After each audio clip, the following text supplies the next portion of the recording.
सातारा जिल्ह्यातील महाबळेश्वर केळघर घाटात मुसळधार पावसामुळे अनेक ठिकाणी दरडी कोसळल्या जात आहेत।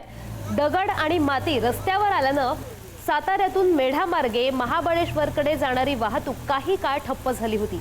बांधकाम विभागाने दरड हटवण्याचं काम सुरू केल्यानंतर सध्या घाटात एकेरी वाहतूक सुरू करण्यात आली आहे। दरम्यान महाबळेश्वरमध्ये गेल्या 24 तासात तब्बल 513 मिलीमीटर पावसाची नोंद झाली आहे। यामुळे जनजीवन विस्कळीत झालंय।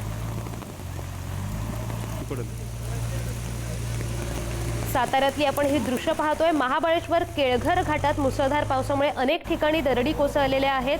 दगड आणि माती रस्त्यावर आली आहे, त्यामुळे वाहतूक सुद्धा काही काळ ठप्प झाली होती। बांधकाम विभागाने दरड हटवण्याचं काम सुरू केल्यानंतर सध्या घाटात एकेरी वाहतूक सुरू असल्याचं कळतंय।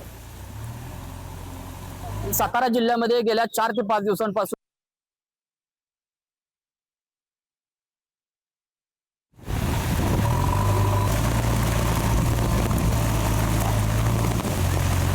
महाबळेश्वरमधली आपण दृश्य पाहतोय, साताऱ्यामधली दृश्य पाहतोय। मुसळधार पावसामुळे महाबळेश्वर केळघर घाटात अनेक ठिकाणी दरडी कोसळण्याच्या घटना घडलेल्या आहेत। दगड आणि माती रस्त्यावर आल्यामुळे साताऱ्यातून मेढा मार्गे महाबळेश्वरकडे जाणारी वाहतूक सुद्धा काही काळ ठप्प झाली होती। बांधकाम विभागाने दरड हटवण्याचं काम सुरू केलंय, त्यानंतर सध्या एकेरी वाहतूक सुरू झाल्याचं कळतंय। दरम्यान महाबळेश्वरमध्ये गेल्या 24 तासात तब्बल 513 मिलीमीटर पावसाची नोंद झाली आहे।